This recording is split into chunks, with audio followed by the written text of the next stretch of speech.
తమిళనాడులో elections pole ముగిసింది. తమిళనాడులో ఒక నరాలు తగ్గే ఉత్కంఠ. ఎందుకంటే దాదాపుగా 89 నుంచి 93% వరకు తమిళనాట పోల్ని నమోదవటమే ఇది అతిపెద్ద సవాల్గా మారింది.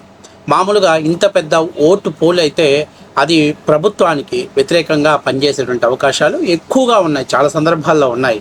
అయితే తమిళనాడు రాజకీయాలలో ఈ సంస్కృతి కొనసాగిద్దా లేదా అనేది ఇప్పుడు ఒక పెద్ద హాట్ టాపిక్గా మారింది. ఒకవేళ ప్రభుత్వ వ్యతిరేక ఓటు చీలితే అది ఎవరికి వెళ్ళాయి? ఎవరైతే కొత్తగా పార్టీ పెట్టినటువంటి విజయ్ టీవీకే పార్టీకి వెళ్ళిందా? అది అన్నాడీఎంకే పార్టీకి గెలుపుని అడ్డుకున్నదా అనేటువంటిది ఎవరికి వాళ్ళు ఊహాగానాల్లో మల్లగొల్లాలు పడుతున్న పరిస్థితి ఏర్పడింది. గతంలో మీకు చెప్పాను ఏంటి, డిఎంకే పార్టీకి సమర్థవంతమైనటువంటి లీడర్షిప్ ఉంది. ఎందుకంటే గతంలో ఆ పార్టీలో కూడా అన్నదమ్ముల మధ్య ఆధిపత్య పోరున్నప్పుడు కరుణానిధి గారు కుండ బద్దలు కొట్టినట్టే స్టాలినే డిఎంకే పార్టీకి భవిష్యత్తు నాయకుడు అని చెప్పాడు. అయితే తమిళనాడు చరిత్రలో దాదాపుగా జయలలిత గారు తప్ప మిగిలిన వాళ్ళు ఎవరు కూడా రెండవసారి అంటే ప్రభుత్వాన్ని వరుసగా ఏర్పాటు చేసిన సందర్భాలు చాలా తక్కువ. ఎందుకంటే ప్రభుత్వాలు మారేటువంటి అవకాశాలు తమిళనాడులో ఆ సంస్కృతి ఎక్కువగా ఉంది. అయితే ఇక్కడ డిఎంకే పార్టీకి అన్నాడీఎంకే పార్టీకి మధ్య ప్రధానమైన సమస్య ఏంటయ్యానంటే సరైనటువంటి లీడర్ లేకపోవటం డిఎంకే పార్టీకి. అంతేకాకుండా తమిళనాడు నాయకులు అంటే అక్కడ ఉన్నటువంటి క్యాడరు ఎప్పుడూ కూడా కేంద్రం యొక్క పెత్తనాన్ని సహించరు వాళ్ళు. కాబట్టి అన్నాడీఎంకే పార్టీలో బీజేపీ అలయన్స్లో భాగంగా వాళ్ళ కనుసైగలో ఆ పార్టీని ఆడించటం అది తమిళియన్స్కి కొంత ఇబ్బందికరమైన పరిస్థితే. అంతేకాకుండా అసలు రేపు ముఖ్యమంత్రి ఎవరు అనేటువంటిది అన్నాడీఎంకే పార్టీలో పెద్దగా వినిపిస్తున్నటువంటి సమస్య. కాబట్టి ఇది ప్రధానమైనటువంటి నాయకత్వ సమస్య ఉంది అన్నాడీఎంకే పార్టీ. ఇంకా కొత్తగా పెట్టినటువంటి విజయ్ పార్టీ టీవీకే పార్టీ, ఈ పార్టీకి ఇప్పుడు ఏదైతే విపరీతమైనటువంటి ఓటు బ్యాంక్ పోల్ అయిందో ఆ పోలు టీవీకే పార్టీకి ఏమన్నా కలిసి వస్తుందా? ఓటు బ్యాంకింగ్తో పాటు అధికార పీఠానికి ఏమన్నా చెరువు చేస్తుందా అనేటువంటి చూసుకుంటే ఈరోజు వచ్చినటువంటి ఎగ్జిట్ ఫలితాలన్నింటిలో 1-2 సర్వేలు మినహా మిగిలిన అన్ని సర్వేలు డిఎంకే పార్టీ అధికారంలోకి వస్తుందని చెప్పారు. అందులో ముఖ్యంగా మీకు ప్రధానమైనటువంటి సర్వేలలో కొన్ని విషయాల్ని మీ ముందుంచాలని ఇప్పుడు నేను చేస్తున్నా. ఎగ్జిట్ పోల్ ఫలితాలలో మీకు ప్రధానంగా చూసుకున్నట్లయితే పీపుల్స్ ఇన్సైట్ అనేటువంటి సంస్థ డిఎంకే పార్టీకి 120 నుంచి 140 అంటే మ్యాజిక్ ఫిగర్ని దాటి వచ్చే సీట్లు వచ్చేటువంటి అవకాశం ఎక్కువగా ఉంది. అలాగే అన్నాడీఎంకే పార్టీకి 60 నుంచి 70%. ఇక టీవీకే అంటే విజయ్ పార్టీ కూడా 30 నుంచి 40% సీట్లు గెలుచుకుంటే సింగిల్ డిజిట్ మాని డబుల్ డిజిట్ వచ్చేటువంటి అవకాశం ఎక్కువగా ఉంటుంది. ఇక అదర్స్కి వచ్చేసి 2 అంటే 0 నుంచి 4 సీట్లు గెలిచేవటం అవకాశం ఉంది అని చెప్పారు. ఈ పీపుల్స్ ఇన్సైట్ అనేవాళ్ళు కూడా విజయ్ ఒక మోస్తరు ప్రభావం చూపగలుగుతాడు. అంటే వీళ్ళ సర్వే లెక్కల ప్రకారం 2009 ఆంధ్ర రాష్ట్రం జరిగినటువంటి ప్రజారాజ్యం పార్టీ లెక్కనే ప్రభుత్వ ఓటింగ్ని గణనీయంగా చీల్చడం ద్వారా అన్నాడీఎంకే పార్టీని అధికారానికి దూరం చేయడంతో పాటు వీళ్ళు ఒక 30 నుంచి 40 సీట్లు. ఎందుకంటే విజయ్ ఒక స్టార్డమ్ ఉన్నటువంటి నాయకుడు. అంతేకాకుండా తమిళనాడులో ఆయన ఒక మంచి గుర్తింపు ఉన్నటువంటి వ్యక్తి. అయితే ఆయనకి వ్యక్తిగతమైన సమస్యలు కొంచెం ఇబ్బందికరమైన పరిస్థితిలో ఉన్నాయి. ఎందుకంటే ఎలక్షన్స్ ఫామ్ దగ్గర పడే కొంది కుటుంబంలో కోర్టులకు వెళ్ళటం ఇవన్నీ కూడా ఒక రకంగా ఆయనకి ఇబ్బందికరమైన పరిస్థితి ఏర్పడుతుంది. సో ఇదే లెక్క కానీ కరెక్ట్ అయితే మాత్రం 2009లో ప్రజారాజ్యం పార్టీ పెట్టి ఆంధ్ర రాష్ట్రంలో ఎలాంటి ఫలితాలు అయితే ఊహించారో అటువంటి అవకాశాలు టీవీకే పార్టీకి వచ్చే అవకాశం ఎక్కువగా ఉంటుంది.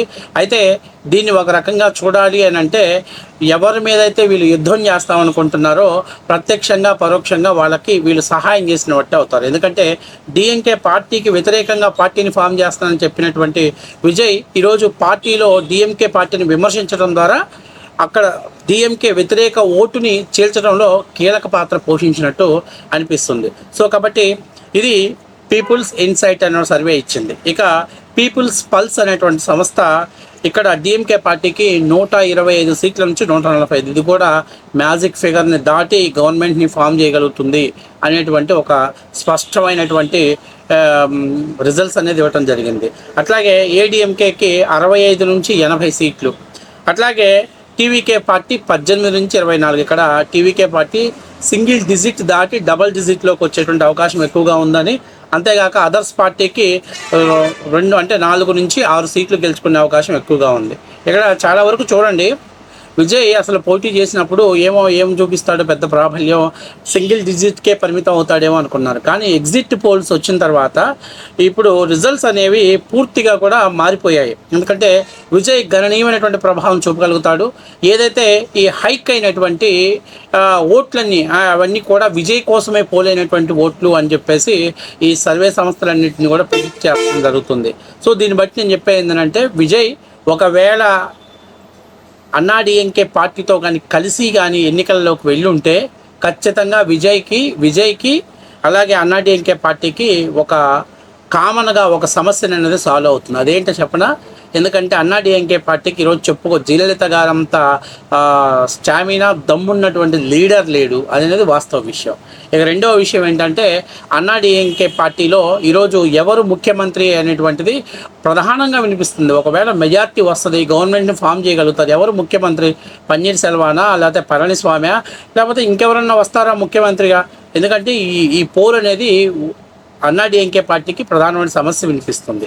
ఇక విజయ్ మాత్రం నిజంగా చెప్తున్నా, 2024 పార్టీని ఫామ్ చేసినప్పటి నుంచి 2 ఏళ్లలో పార్టీని గట్టిగా ప్రతిష్టపరచడం. ఎందుకంటే అన్నాడీఎంకే తరపున బలమైనటువంటి ఒక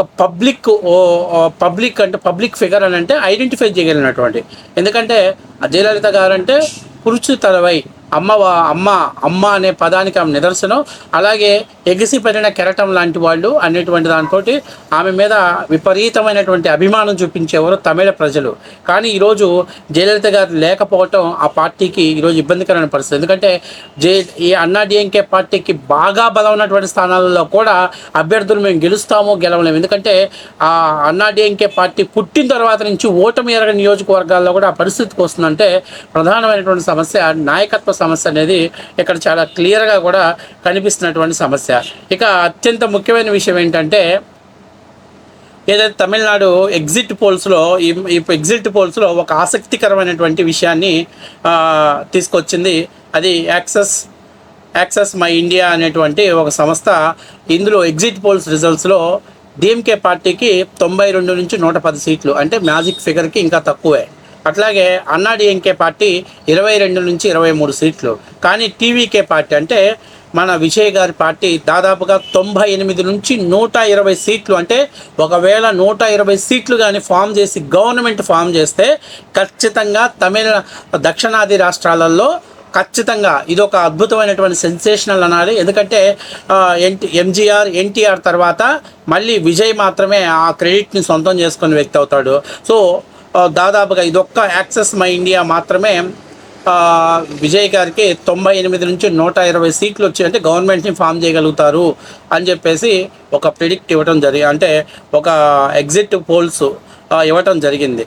ఇక ఇదొక్కటి కాకుండా ఇంకొక సర్వే సంస్థ కళ్యాణి అకాడమిక్ అనే వాళ్ళు 78 నుంచి 95 వరకు డిఎంకే పార్టీకి వస్తుంది. 68 నుంచి 84 వరకు అన్నాడీఎంకే పార్టీకి, 67 నుంచి 81 వరకు టీవీకే పార్టీ. అంటే ఏ పార్టీకి కూడా స్పష్టమైనటువంటి మెజారిటీ వచ్చేటువంటి అవకాశం లేదు అని చెప్పి ఇచ్చారు.